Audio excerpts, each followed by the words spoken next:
Bonsoir à tous et à toutes, et un bonsoir particulier à un certain monsieur, un certain Christophe, qui me gratifie de longs et pertinents commentaires. Je vais parler, mais de façon allusive, enfin je ne sais pas comment qualifier cela, du film Caroline Chérie. Hein. Alors, c'est le premier film que j'ai vu qui mettait en scène Martine Carol. Hein.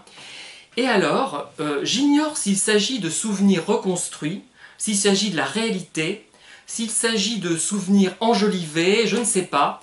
Mais vous savez que j'ai vécu dans le vieux Montluçon, hein, dans une maison qui était probablement du XVIe siècle, ou enfin très ancienne. Hein. J'ai cru longtemps qu'elle était du XIXe, mais elle était dans la rue Grande, dans la Grande Rue, et cette rue est composée de maisons du XVe et XVIe siècle. Il n'y a pas beaucoup de maisons plus récentes, hein, sauf un peu en retrait, mais c'est une autre histoire. Et donc j'étais devant un téléviseur en noir et blanc, un téléviseur cathodique. C'était certainement en 76 ou en début 77. Je ne sais pas quand Caroline Chérie était rediffusée, on pourrait le savoir ça peut-être. Hein. Et j'ai vu ce film pour la première fois dans ce contexte un peu moyenâgeux, de vieilles maisons. On avait un vieux buffet Henri II. Vous savez, ces buffets qu'on considérait comme des buffets de concierge, hein. Enfin j'exagère, une table Henri II, il y avait une vieille penderie, un vieux papier au mur, enfin des vieux placards, tout était vieux, un passage un peu sinistre qui passait en contrebas de la maison, l'atelier de mon père, enfin bref. Une vieille maison avec quelque chose d'ancien, et ce film en noir et blanc, qui se passe fin 18e, hein, forcément, puisqu'il commence en 1789, et après on a des années jusqu'en 93, voire 94, je pense. Bref. Et je revois ce film, c'est idiot ce que je vais dire, parce que le passé n'est pas en noir et blanc, mais pour moi c'était associé à quelque chose de très ancien.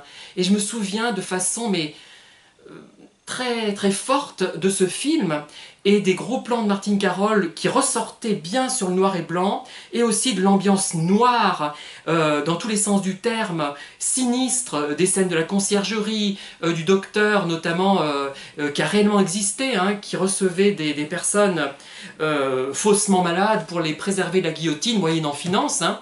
D'ailleurs le bâtiment a été détruit. J'en parle dans un de mes livres, hein, Une comtesse des ténèbres d'ailleurs, et comment dire, il y avait cette ambiance sombre, noire, et ça m'a vraiment fait un choc. De même qu'un autre film que j'ai vu il y a encore plus longtemps, mais que je n'avais pas compris, c'était Douce de Claude Autant-Lara. Ce film, j'en ai gardé un souvenir incroyable, sinistre et éprouvant, mais terrible. J'étais tout gamin, peut-être 7-8 ans, je ne sais pas, je n'avais pas compris du tout. Mais vraiment, ça m'avait marqué. Caroline Chérie ne m'a pas marqué de la même façon, mais c'était vraiment pour moi l'histoire ancienne, la nuit des temps presque, hein, alors que maintenant je le vois un peu différemment. Et c'est le premier film qui m'a vraiment marqué de cette actrice. Et je me souviens que ma sœur Elisabeth, regardant le programme, me disait « Ah bah la semaine prochaine, ça va être un caprice de Caroline Chérie ». Puis c'est elle qui en avait parlé. Hein. Et à l'époque... c'est incroyable, je l'ai vu dans un contexte particulier, et il y a une série d'émotions qui sont associées à ce contexte qui rendent le film pour moi unique, et tout ce que je peux vous dire est intransmissible. On se rend compte que la parole ou même l'écriture ne peut pas transmettre toutes nos émotions, et vraiment ce film m'a profondément marqué comme peu de films dans ma vie en fait. Hein. Et vraiment... surtout peut-être enfin, les scènes d'action m'ont pas tellement marqué finalement, parce que c'était peut-être pas les meilleures hein, quand on y réfléchit, mais les scènes dans les historiques, et d'ailleurs moi je l'avais présenté, montré de certains passages à un historien, il n'avait pas trouvé ça risible du tout, pas trouvé ça mauvais du tout. Hein.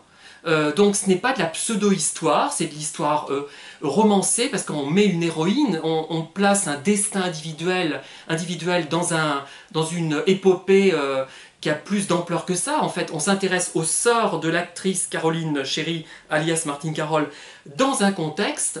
Je n'irai pas jusqu'à dire que c'est un prétexte, mais presque, mais le contexte est quand même historique, qu'on le veuille ou non. Hein.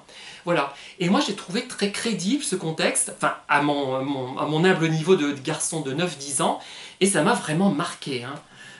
C'est fou, hein, ce noir et blanc, et ça donnait l'impression que le passé était forcément en noir et blanc. Je sais pas comment expliquer ça, c'est bête, ils avaient des couleurs eux aussi. Mais le fait que ça ait été en noir et blanc, je trouve que c'est un atout pour ce film, inégal d'ailleurs, hein, je le regarderai plus précisément, enfin j'ai déjà vu des tas de fois, mais je regardais dans une version restaurée, pour vraiment me rendre compte de ce qu'il a pu être. Voilà. Voilà, merci de m'avoir écouté, je vous dis à très bientôt pour de nouvelles vidéos. Bonne soirée.